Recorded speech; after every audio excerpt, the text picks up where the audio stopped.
Hmm. So I'm delighted to share the evening tonight with you and introduce you to someone who's become a good friend of mine and somebody who I respect very much, Sarah Marie Hopf. And well, maybe I'll share a little bit about her from her bio. Certified mindfulness meditation teacher through Tara Brach and Jack Cornfield's program. That's how we first met. That Sarah Marie was in the first cohort that I taught in that program. That's well, almost 6 years ago now, a little over 6 years ago, and I've been working with her, supporting her in her amazing development. She's a really fabulous coach working through, what is it, the Aletheia Unfoldment. She's done a lot of stuff in the corporate world, and in recent years has been sharing consciousness one way or another. She now lives in Asheville, North Carolina. Really glad you could join us in the middle of the hurricane. Haven't seen your house start going around like in The Wizard of Oz, but it sounded like it was pretty intense over there. And I'll just share why I wanted to invite her. So Sarah Marie's done a lot of practice over, well, since she was young. Maybe she can tell you a little bit more about that. But in the last 3 years, she's sat the month-long retreat at Spirit Rock with me, and I've gotten to support her and guide her in her practice, which has really deepened a lot. So, but one thing that happened, well, one thing that can happen on a retreat, if you've done retreats before, you know yourself how there's a kind of falling away of armoring, and there's a kind of spaciousness that happens as the mindfulness gets stronger.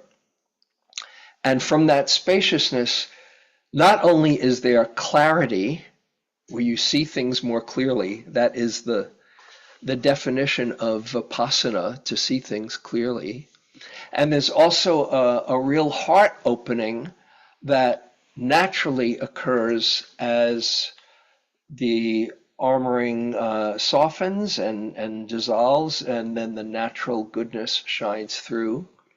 One other thing that happens that maybe you have experienced for yourself, you probably have if you've sat retreat, is that there can be a real connection and with life, and life seems to move through us in very creative ways. Maybe you've had this experience where you're sitting and all of a sudden you have these great ideas.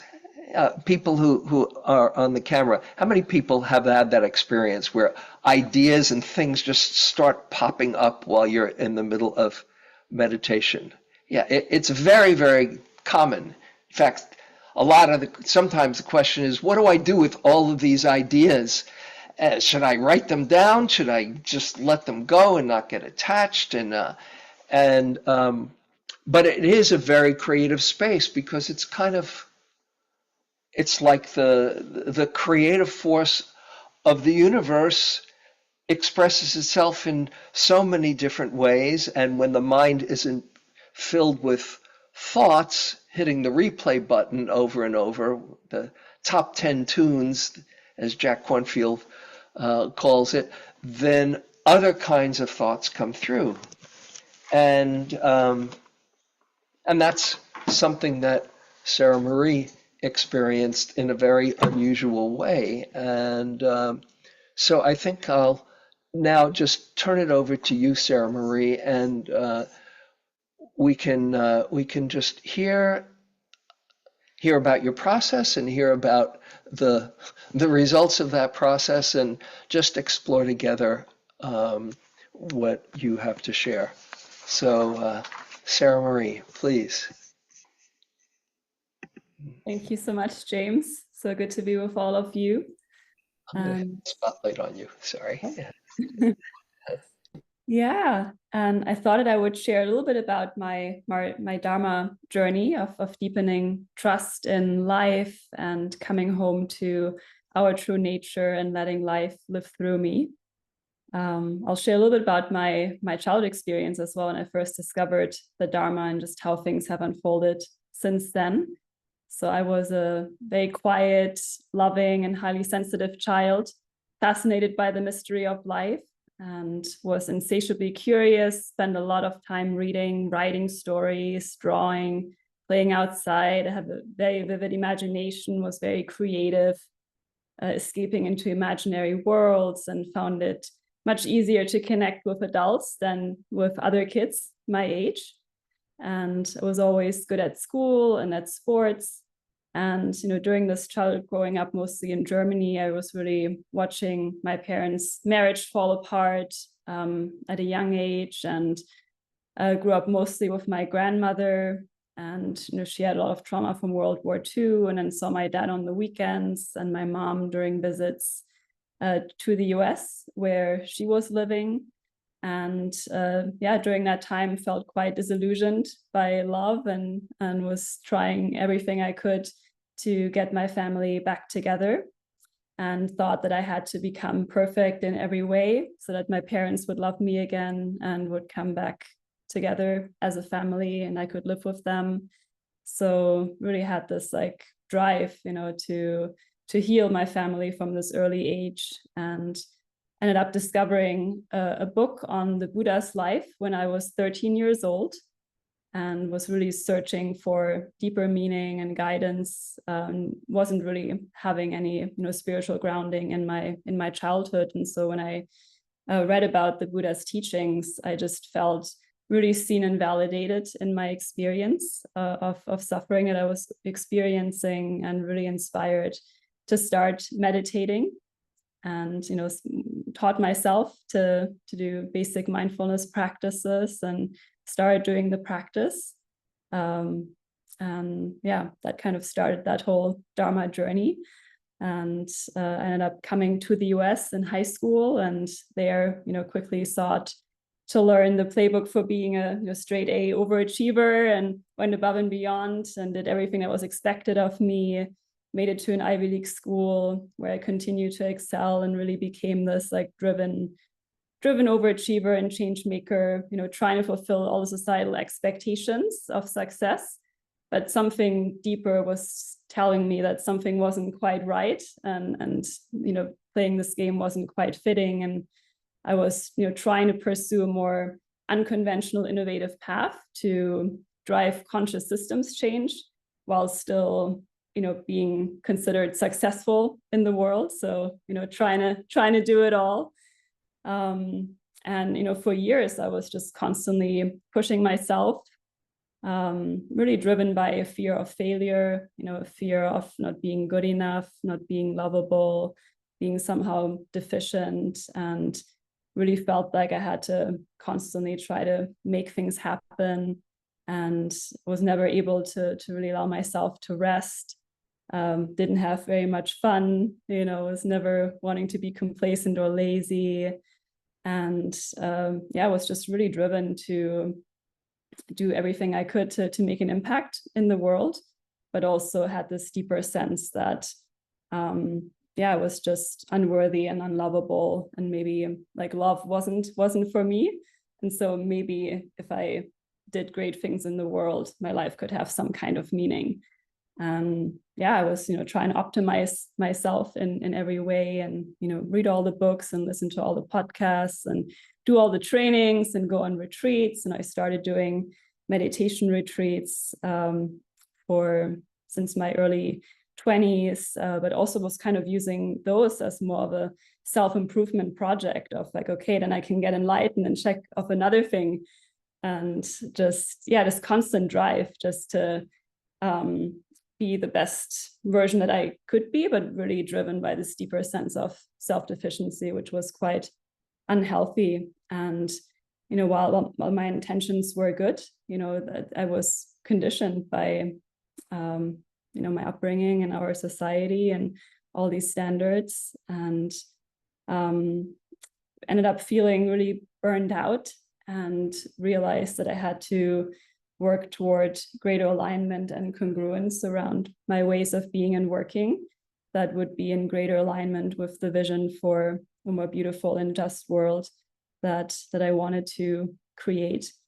And so one big step on that journey that really worked on some of the deeper roots of this drive was going on this month-long retreat at Spirit Rock 3 years ago, where I ended up stopping all the work that I was doing. And I was already self-employed back then, taking on all the work, doing all the teaching, doing all the coaching, really try to be of service during the pandemic, and just really hit a wall and felt very burned out, and just realized that the work I was doing was coming from a good place, but the way I was doing it was just not sustainable in the longer term. And I really had to, yeah, shift how I was living and working and relating.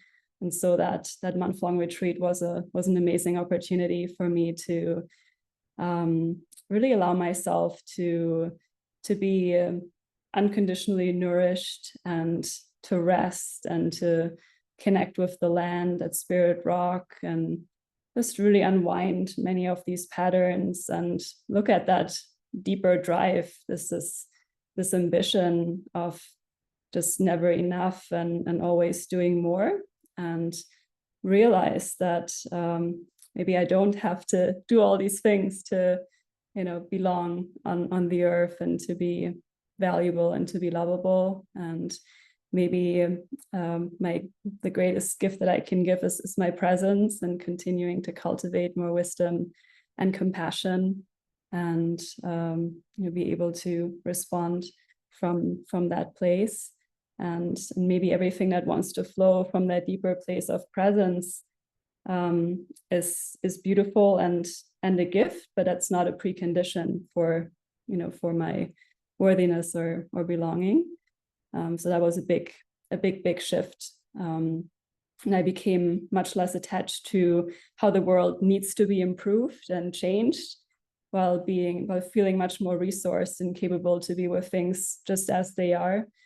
And really having a perspective shift around all these perceived problems, and just being able to just facilitate more of the unfolding and more creativity around, you know, responding to things as they are, versus my preconceived notions of how things should be or what's right and wrong.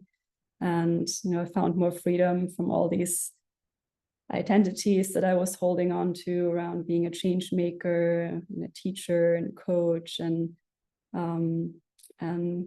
yeah, just more freedom to let life live through me, and, you know, show me how it wants to use me well.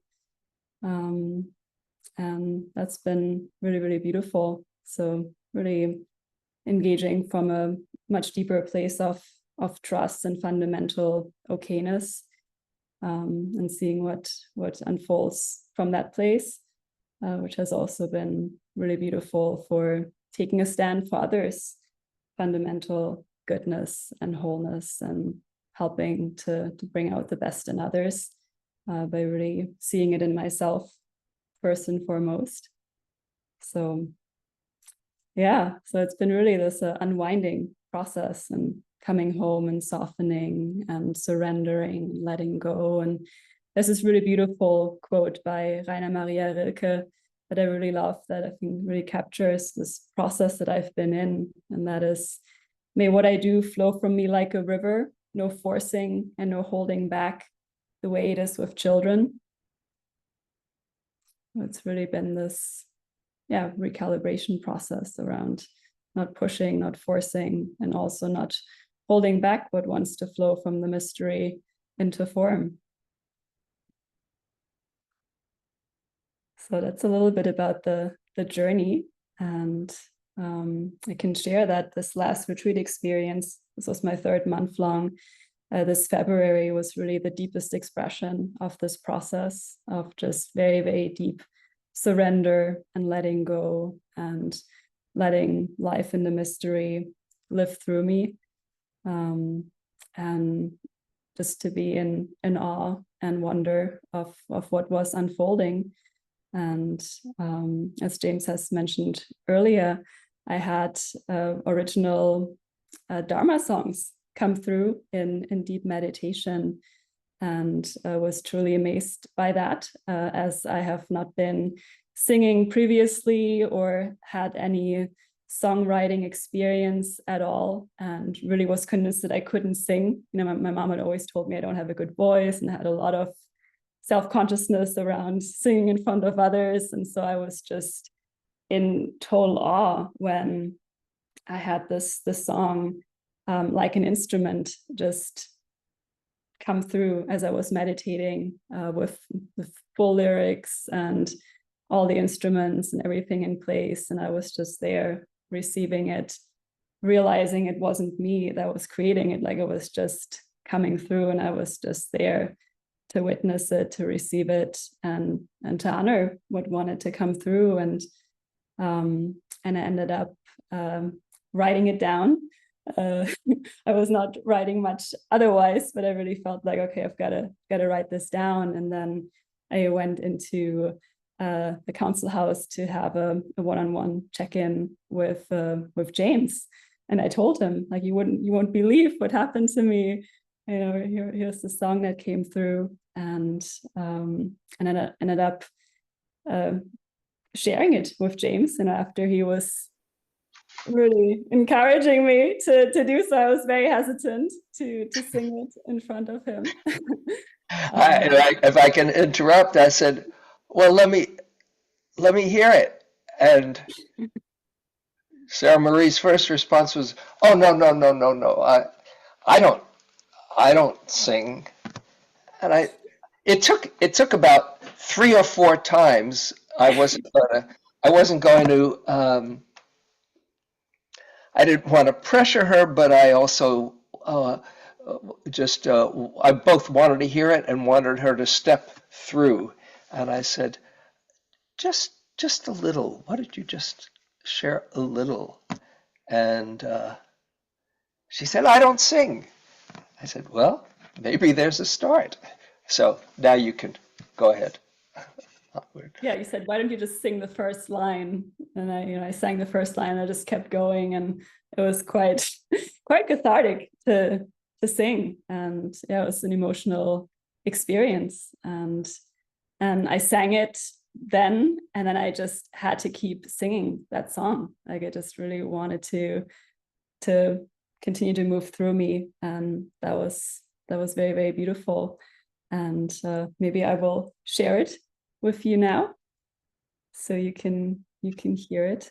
Should we do that? And do you have the can you do it on your end, or shall I? Yeah. And you've got the audio. I have it right here. Yeah. Okay. So you want? Oh, what was that? What is the name of the song? It's called Like an Instrument. This is the first song that came through. And the music, and where the music, how did that come about? Why don't you share a little bit about that? Yeah. So as I mentioned, like, I just felt really called to keep singing these songs, and ended up sharing them with a group of folks here in Asheville, who are all Dharma practitioners. I was giving a Dharma talk on my meditation retreat experience, and ended up singing the songs as well. And one of the people in that group happened to be a music producer and a DJ, who then said, "Oh, like, these are wonderful. Like, I can help you produce these if you would like. And so I took him up on that offer, and we've had a really beautiful collaboration and released our first album, Modern Mantras, about a month ago. And there's three songs on that album, and maybe we'll get to hear them, but we'll start with this one. Yeah. Yes.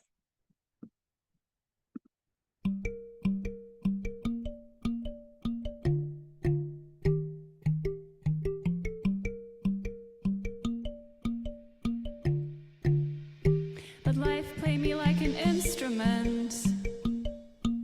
I don't control this show. Let life play me like an instrument. I surrender to love. Let life play me like an instrument. I don't control the show. Let life play me like an instrument. I surrender to it all. Surrender to it all. Surrender to it all. Surrender to it all. Surrender to it all. All wide open. All wide awake. All wide open. All wide awake. Moments of grace come through me. Moments of grace come through me. All wide open. All wide awake. Let life play me like an instrument. I don't control this show. Let life play me like an instrument. I surrender to love. Let life play me like an instrument. I don't control the show. Let life play me like an instrument. I surrender to it all. Surrender to it all. Surrender to it all. Surrender to it all. Surrender to it all. All wide open. All wide awake. All wide open. All wide awake. Moments of grace come through me. Moments of grace come through me. All wide open. All wide awake. I don't control the show. I don't need to know. I move with the flow. Oh, watch me glow. All wide open. All wide awake. All wide open. All wide awake. Moments of grace come through me. Moments of grace come through me. All wide open. All wide awake. All wide open. All wide awake. All wide open. All wide awake.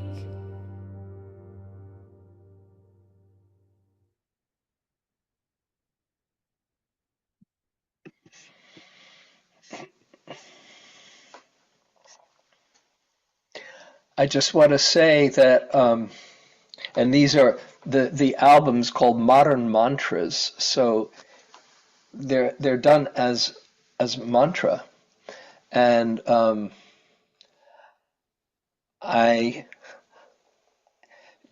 think I said in the weekly announcement, if you've ever had an earworm where you can't get something out of your head, I couldn't. This is like at 3 a.m. I'd wake up with going through, and at some point I said, "Okay, I got it."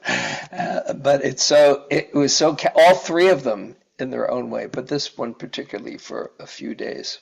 So yeah, I don't know if you want to proceed on or anything more to say about that. Yeah, just I feel like it's been a really reminder for me of like how to live and how to be.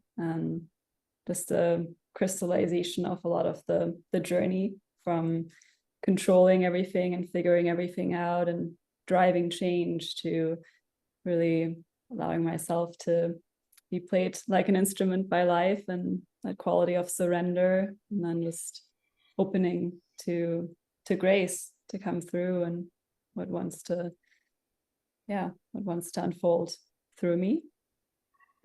And I think of probably most of you know the St. Francis line, Lord, make me an instrument of thy peace. And there's something so a direct pointing to anatta, where it's not you doing it, it's life moving through you.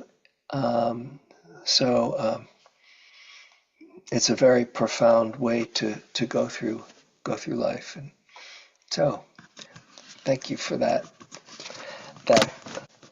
being an instrument for that to come through you. Yeah. So I want to share. Yeah, and I'll share another song that came through in the 4th week of the retreat, just before the end. It was one of my final sits at Spirit Rock. I was on the Anicca bench, and the song is called One Destiny. And yeah, it kind of really speaks to our interconnectedness, and just also this emphasizes a lot of the questions I've been sitting in around just our meta crisis, and how are we going to move forward toward a more good, true, and beautiful future for humanity and all beings. So it comes from that place.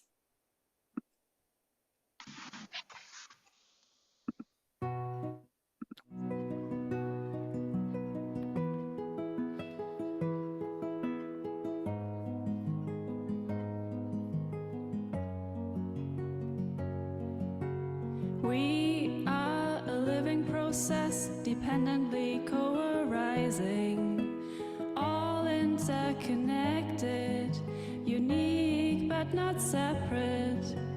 We are a living process, dependently co-arising, all interconnected, unique but not separate. One love, one heart, one destiny, all interconnected, unique but not separate. One love, one heart, one destiny, all interconnected, unique but not separate. Oh, why can't we get along? Oh, why can't we get along? Why can't we get along? Oh, why can't we get along? Oh, why can't we get along? Sources of delusion. Why can't we get along? Sources of confusion. Why can't we get along? Sources of delusion. Oh, why can't we get along? One love, one heart, one destiny, all interconnected, unique but not separate. One love, one heart, one destiny, all interconnected, unique but not separate. It's time to wake up, time to make up, time to get unstuck, for the future of humanity, for the benefit of all. Love, one heart, one destiny, all interconnected, unique but not separate. One love, one heart, one destiny, all interconnected, unique but not separate. One love, one heart.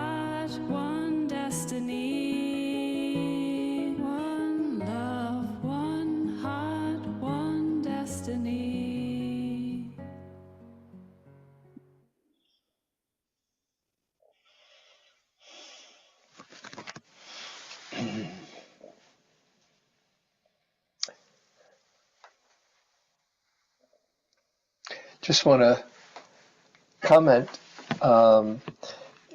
Doing singing is a really powerful way to hear the Dharma and be the Dharma. Some of my deepest Dharma understandings have come through songs. You know, I was going to compile a list of songs that came, popular songs that would come through me on retreat, that come to me on retreat. You know, songs by the Moody Blues or Cat Stevens or others that really, and the Beatles, of course, that really deepened that connection to the truth. And I sing my metta phrases. I put them to a Donovan tune myself, but there's something about a vibration of the information, but coming in music that is really powerful. Probably everyone here has a song that's been meaningful to them. And when you do it as a mantra, as a Dharma wisdom mantra, it can be a really powerful way to just embody that understanding. So, back to you, Sarah Marie. One more. Yeah, there's a third song. It's called Let It In. And it actually came through me after the retreat this summer when I was at another retreat container with a group of people where we were exploring how to address the intimacy crisis and how do we create a field of love and like really let in the love and goodness that's already here, which I find one of the hardest things to do, and it was very challenging for the group. And so this is inspired by that. How do we let in the love already here?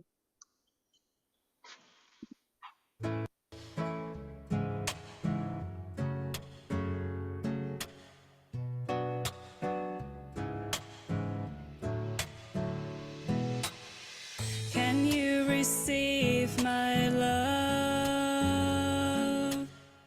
Can you let it in? Can you receive my love? Where shall we begin? Can you receive my love? Can you let it in? Can you receive my love? Where shall we begin? Nothing to do, nothing to fear. What we're looking for is here. Nothing to do, nothing to fear. What we're looking for is here. Nothing to do, nothing to fear. What we're looking for is here. Nothing to do, nothing to fear. What we're looking for is here.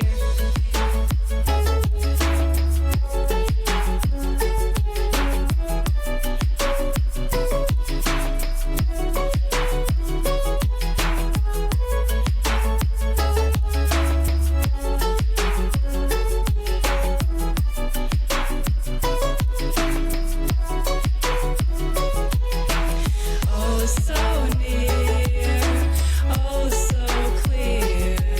Let go my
looking for is here.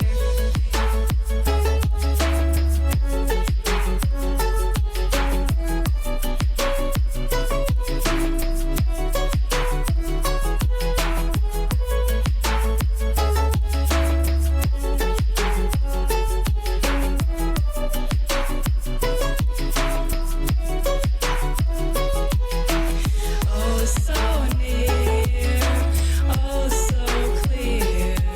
Let go, my dear, into what's real.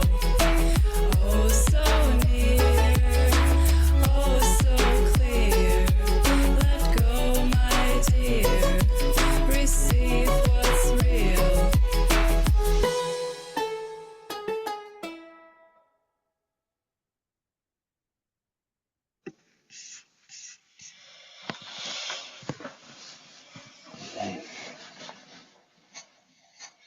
I just want to follow another really important Dharma understanding that that's not so easy for many people to let in the love. It's one thing to extend metta, but to let it in is a very profound practice in itself that many people need to learn, that it's okay to let it in, and to let in how much life loves you, actually, besides the interpersonal. So thank you for that that teaching and that offering. Any other thoughts for you on that song, or how that came about? Yeah, just a sense of like it's already here, like that the love that we seek is already right here, and how do we open to it more and more? Yeah, really echoes with my journey of kind of giving up on love, and in a way like reclaiming it and coming back home to the love that's already always been there, even when I wasn't able to feel it during my childhood experience, and really learning to give love and receive love on the journey. So that's something to consider, no matter what your past has been or whatever traumas. And Sarah Marie just touched on the fact that it was a pretty intense childhood with some major trauma. Not to think that, oh, because that happened, I can never, and you can fill in the blank. That a turning can happen, and especially you've been so fortunate enough to be exposed to the Dharma and practice. Yeah, it's been really a joy to see that unfolding. So we can open it up if there are any comments, questions, reflections, anything that comes up. You can either raise your hand, or if you unmute yourself.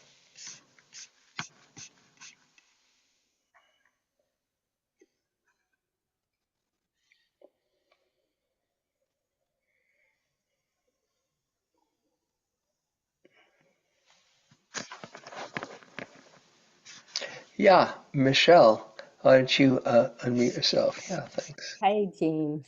Hi, everyone. Hi. Hi. I would just like to thank you for sharing the power of song and the voice, and say that I have been going to curtains recently, And it's very powerful. And I would encourage anyone that's interested in song to try it, because it's a room full of people, and it's a call and response, and we're all singing, sometimes in layers over one another, and it's the most powerful thing you could ever imagine. It's the easiest way to let go of yourself that I have ever experienced, I think. And to feel that with a room full of people is even more powerful. Kirtans, that's like with Krishnadas or Jayutal or Yes. many just that Indian kind of chanting. Yeah, it's in between song and chant, really. Mhm, It's actually more of chant, but it's very powerful when there's an orchestra playing with it. mhm, Yeah, mhm. but yeah, it's the marriage of song and chant, I think. Yeah. Yeah. And there's something both about the mutual singing, sharing and harmonizing together, and experiencing mudita at the same time, because there's joy around, and all meeting in the same place. Yeah, that's beautiful. Thank you. Thank you. Sharing.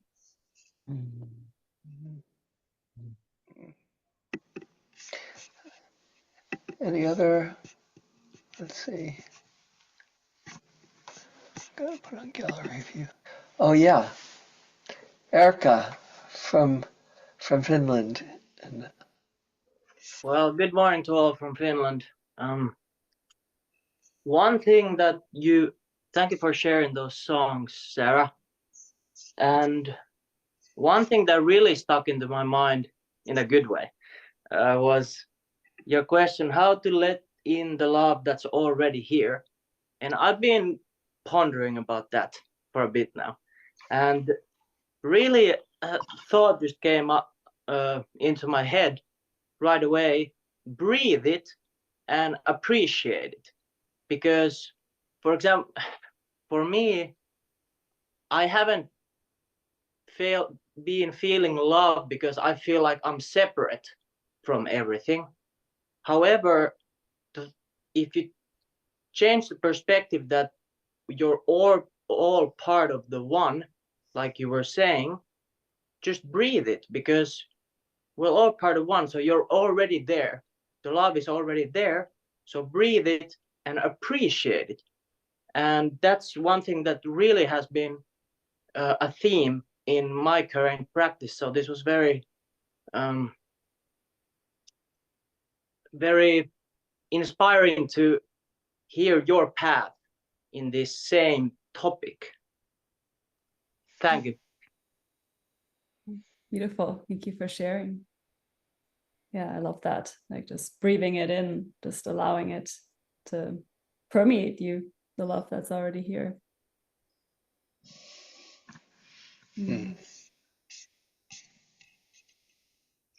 yeah, one could even say, in a bigger perspective, that it's life breathing itself, or life loving itself through these forms. That's kind of how I hold it in my better moments.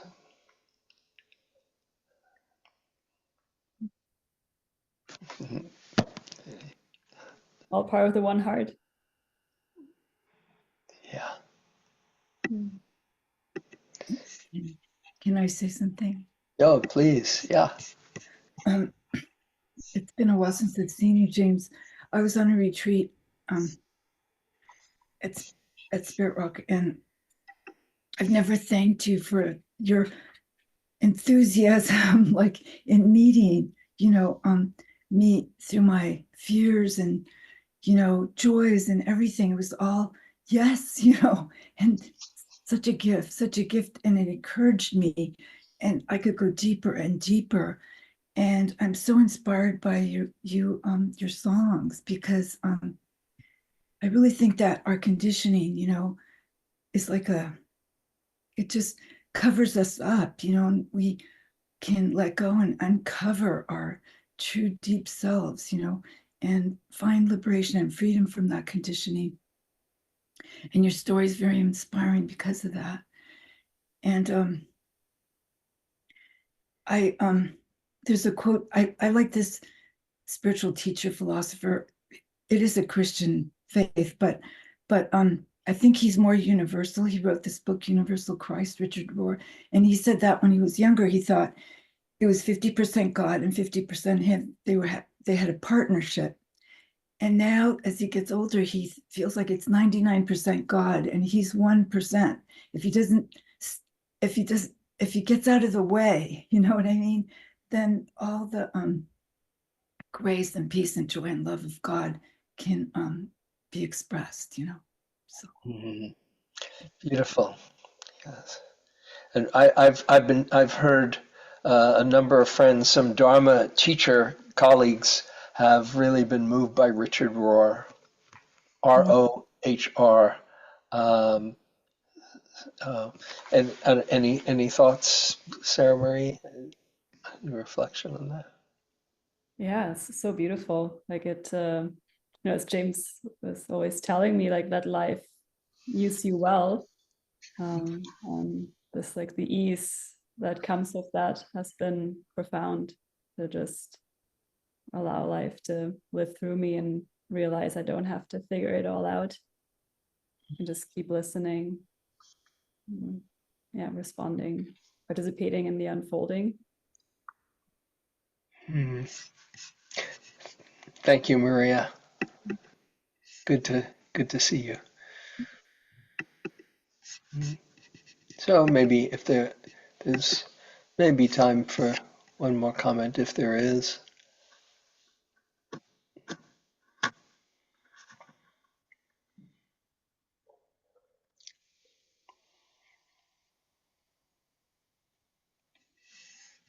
If not, then why don't you show show it, or actually, I maybe I have it right here.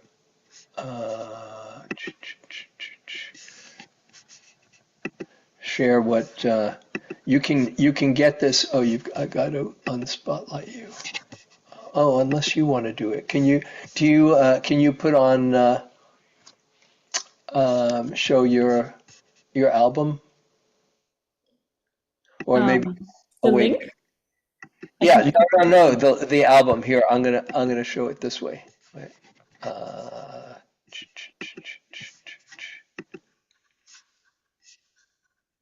do you start? We'll stop. Oh, that's okay. Where is the album? Oh, I've got to go here. So you can download the album on from Apple Music or Spotify. Here it is. Let's see. On all the major streaming platforms. There you go. Modern Mantras, and it's all three are on there. And Sarah Marie didn't put her name on. She went under the name Joy for No Reason. So there you go. Apple My alter Music. ego. What's that? My alter ego. Yeah, her alter ego. Joy for No Reason. Modern Mantras. Well done. Well, what a pleasure to share the evening with you, and for you to share the evening with us. And yeah, besides the music, your story is really inspiring. And I think you have something to share in many ways. It's one thing I often think when somebody's going through a hard time and they wonder, why is life putting me through this? If you see it as part of your bodhisattva training, that you're learning to deepen your compassion and learning to work with the demons or the traumas or the habits or whatever is there, that becomes your gift, that you can be there for others and say, oh yeah, it's possible. It's possible to not only rise above it, but transmute it into a gift. So thank you very much, Sarah Marie. Yeah. Thank you so much for having me. Huh? Really been an honor. And thank you for your kind attention and listening. And we can just end with a dedication of merit, of our good fortune to share the Dharma, to face in the right direction, to have like-minded friends along the way, and may we share any good that we create here together with all beings. May it be for the benefit of all beings everywhere and this beautiful planet.